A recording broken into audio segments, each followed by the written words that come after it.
Michigan Science Center is getting in on the fun today with a solar eclipse watch party. And for more details, we're joined by Paulette Epstein on that. Paulette, thank you so much for joining us. I love your background. Oh, thanks for having me. We are excited and totally geared up for our solar eclipse that's coming up today. All right, well, give us a little details on this party. We all love to party, so tell us how we're going to get down.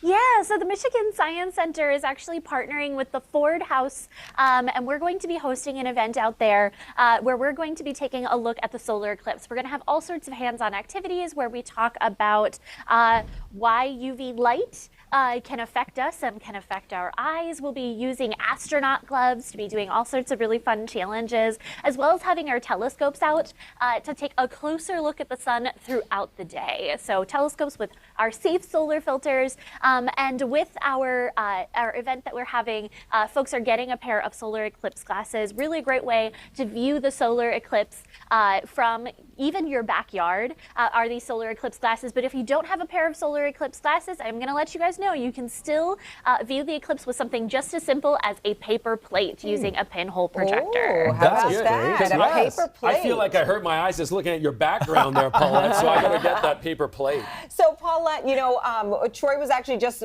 putting these on. He was trying them on. Paulette gave them to me. Yes, I know. And so what's the difference, Paulette, if you're viewing it from using these glasses or the telescopes that you mentioned? Yeah, so with the solar eclipse glasses, you're going to get a view of the eclipse and of the sun that is the same size as you would normally see if you're looking up in the sky. So this just allows us to block out most of the light from the sun and allows us to safely take a look at the sun just with no magnification at all. So we actually have some solar telescopes. Those solar telescopes allow us to get a much more zoomed in view. One of our solar telescopes is a white light filter, so it actually filters out white light, and we're able to see the sun as we would expect to see it. And one of the other telescopes that we have actually is a hydrogen alpha filter. That filters out all of the light except for the hydrogen alpha part of the spectrum. So with that one, not only are we able to see the photosphere, the part of the sun that we would expect to see when we're looking through these glasses through a white light telescope, but also it allows us to see these things called solar prominences. So solar prominences are jets of material that are moving out from the sun and making their way back in. So our solar telescopes that we've got are all sorts of fun ways to be able to view the sun safely on eclipse day. And Paulette, I do want to sort of stress that a lot of people are concerned that they have to go where there's 100% totality, but we've got 99% in a large part of the Detroit metro. Explain what we'll see even though we're not going to have 100% totality. Yeah, absolutely. So here in Metro Detroit, we are not going to have the 100% totality. So we're actually going to see something a little closer to what's behind me here. Sorry. So what we're actually going to see is a little closer to this.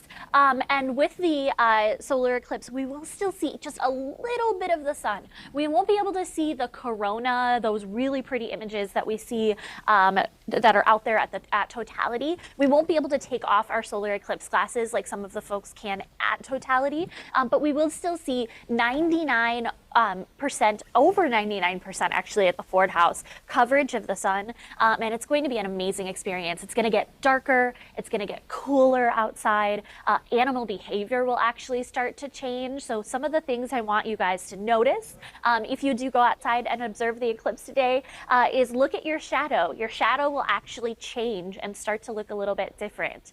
Notice the temperature difference, what it's going to feel like outside, and listen for birds and bugs because those are going to be the animals that we're going to notice the most here in Metro Detroit, sort of changing their behavior. So we're going to have plenty to see. It doesn't have to be 100%. Like a total experience. I think Paulette's asking a lot for 19 seconds. That's a lot for me to do in that totality there. Right. So, Paulette, we have one pair of glasses between three of us here. I'm pretty sure Sandra's going to take the glasses. I'm pretty sure Troy's got his shoebox. So I'm left with nothing. So if I just take a quick little sneak peek, is that going to be dangerous? Yes. Yes.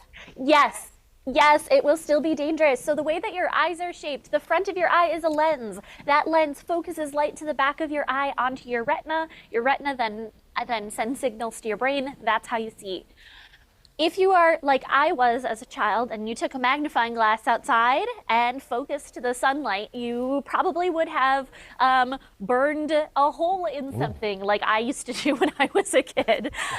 So please, please, please do not glance at the sun. There's, again, if you don't have a pair of solar eclipse glasses, it is okay because there are things like the pinhole method, that's a really great way to take a look at it as well. So you can actually see right here, we have a hole in the middle of my paper plate. When we take this, we don't look at the sun like this, right? We don't look through it, look to the sun. We actually have the sun, so we're gonna pretend this tennis ball right here is the sun. We're gonna have the sun behind us, and then that projects an image of the sun onto the ground. So paper plate with a hole in it is a really great way to do that. A colander with a whole bunch of the little, or spaghetti strainer with all the little holes in it, another really great way to do it. And just looking at sort of natural pinholes around us is also a really great way to be able to observe the solar eclipse. Please, please, please, I beg everybody, do not stare directly at the sun. Even today, even though it's going to be much dimmer than normal, it can still damage our eyes, and that is not a good thing. Good reminder. So important to remember. The plate idea. The plate idea is a great one. That's easier than the box. It is very easy. Thanks so much, Paulette. We appreciate it. Great tips, great advice.